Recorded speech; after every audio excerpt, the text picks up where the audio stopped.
Good morning, everyone. It's time.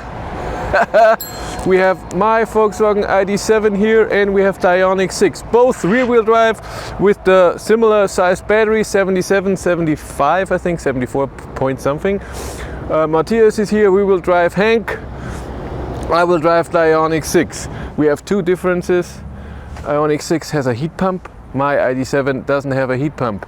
And the Ioniq 6 has looks like consumption ready, less consumption wheels, rims on. We're going to do the same thing that we did with the Model Y. We preheated the battery to go here. I put the navigation, we put this destination in here. The Ioniq 6 didn't preheat the battery on the way here, but it preheated the battery when I preheated the car with the app. Then it said that it's preconditioning. But on the way here, it didn't show that it's preheating the battery. Id.7 did. That's why Id.7 is already done. We started similar state of charge, but Ioniq 6 is still charging because the battery is cold. I don't know why it didn't preheat. I didn't find any function to turn that on in an extra way, so or that you can turn it off at some way. Yes, we're gonna do the same thing that we did with the Model Y, going 130 kilometers an hour on the highway in one direction, turn around. I call him what the difference in consumption and state of charge is, and then charge is, and then we drive to here back, but with 110 kilometers an hour, and we see what the end is, and then we charge back to the 80% that we charge now to see what kilowatt hours we charge in. Yeah, another thing. The Ioniq 6 is totally covered in ice because it was parked outside and Hank was in the garage. I mean, hello, it's my own car. I keep it in the garage. Hello?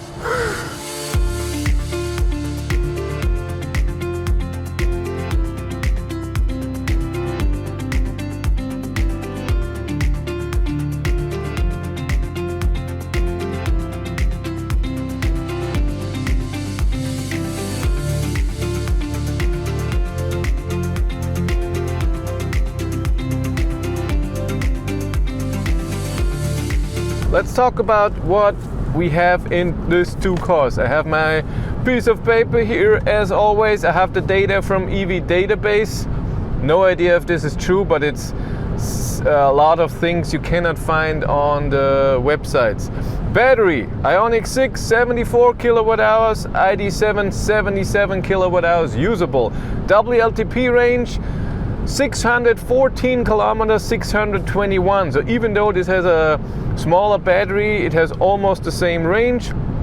Power, 228 horsepower, 286 horsepower.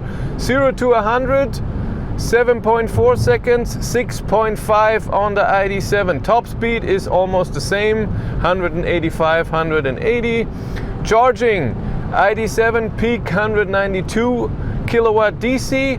This car has an 800 volt system, can charge above 230 kilowatt. And important here is where the Id.7 you have to plug in at a low state of charge. You get your charging peak. In the Ioniq 6 you can plug in at 50% and you get 200 kilowatt. That's just awesome. Length, the Id.7 is 11 centimeters longer. It's 3 centimeters taller, higher. Weight, what is that? Almost 200 kilos more on the Id.7, 190. Trunk space here in this Ioniq 6, I have 401 liters. In the Id.7, 532. But the Ioniq 6 has a frunk with 45 liters. This is the rear-wheel drive. In the all-wheel drive, you have a bit less. Pricing. The Id.7 right now starts at 52,235 euros. The Ioniq 6 in Germany starts at 54,000, but with the big battery you already get the dynamic pack, which has the heat pump and other things, where in the Id.7 you have stuff in there like the head-up display, travel assist, so self-steering is all included, but a heat pump costs 1,000 euros extra. The car we have in front configured costs right now 62,000 euros. So my Id.7, and when I put all the stuff in the same here in the Ioniq 6. The Ioniq 6 costs 60,800 euros, so over 1,000 euros cheaper. Wait, but mine doesn't have a heat pump, so with the heat pump it would be 63,000 euros. So we drive on. Matthias in the Id.7 is in front of me, and in the middle of the way to the turnaround point I will pass him, and then on the turnaround point he will pass me, and then we switch around. A lot of switcheroos.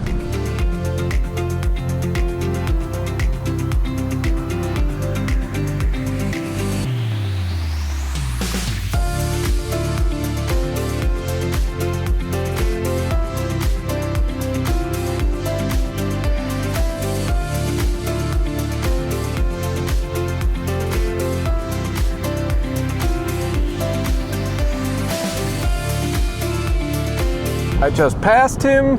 We're driving around 130. That the speed is so it doesn't have to be exact. The important thing is that he's right behind me. By the way, our climate is at 21 degrees, not in auto, but both on fan speed 2, and I have driver only because Id.7 does that automatically when no one is sitting in the passenger seat. So all good. Yes, that's my data for so far, but it's important that we see when we are at the turnaround point. I remember when we turned around a week ago in the Id.7, I had 232 watt-hours per kilometer, and I was at 56%? I think so.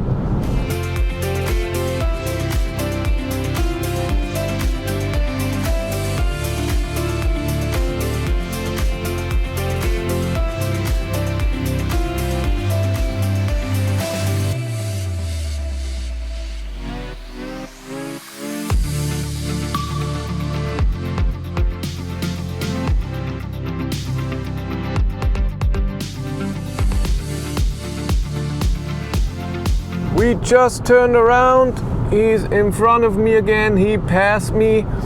Yes, so this is interesting. My consumption is what it says right here, 234 watt-hours per kilometer. He has 230, so less, but he's at 56%, I was at 61%. So I used 5% less battery for the same drive, but I have a higher consumption on my trip meter. And this car has a smaller battery, so that's very weird. Very weird. But I know that from the Id.7 on my tests, on every range test that I did, I don't get 77 kilowatt hours out of the car. I only get 73, 74, which is weird. Or maybe this is just how it is with Volkswagen, because in the Id.4 it was the same. Id.3 Walter, I can't remember, to be honest. And this car here that I'm driving has 74, so it should be same battery, usable for driving.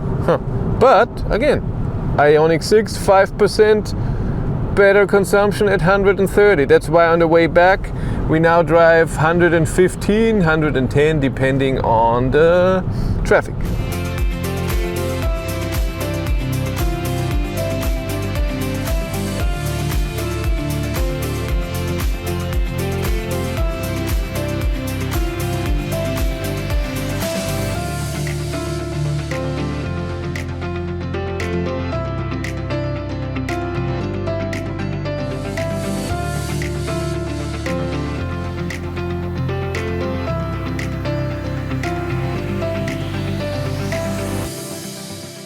I arrived with 42%, drove 153.5 and 208 watt-hours per kilometer. I know that the trip is 155, so this car is under-reporting, means the consumption is also higher than it really is.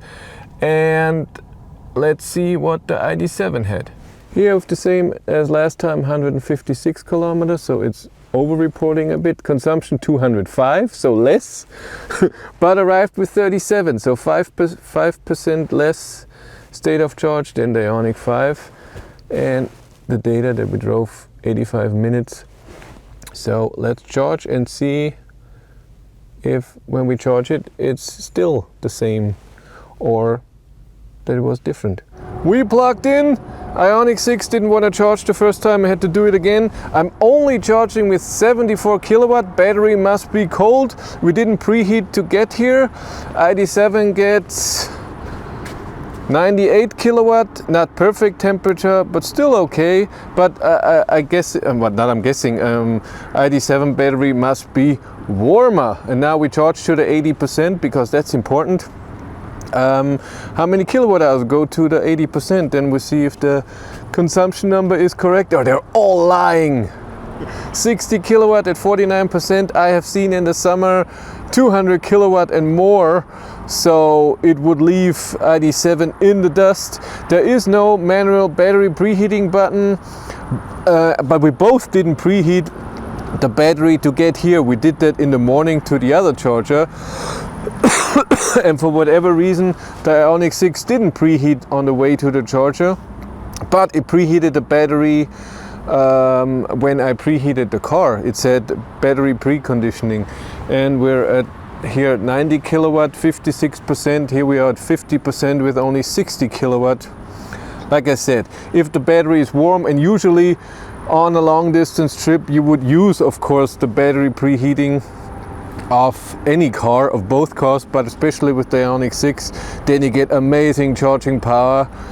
But I don't know how long you have to drive to get the optimal battery temperature if it does it with a lot of power. So you definitely get that speed. I have no idea. Finally, battery is warmer. We have 134 kilowatt at 64%, where Hank is at only 78%. So maybe we can get there a bit faster. So, but I don't know again if this was active battery heating or just we are charging. Id.7 is done, 35.276 kilowatt hours charged, and the Ioniq 6 already charged more, but still has 3%. Ioniq is done, 37.675 kilowatt hours, so it charged more. Like I said, I have no idea if it heated up the battery actively and that's why it's more, or the consumption number in the car is wrong. So I can't say. Back at home a few days later, I did 2 range tests with the Ioniq 6 to find out what's going on, and I found out some things. So it's gonna get a bit nerdy. If you just interested who's the winner, just skip forward. I put a marker in where you can see what I think who won.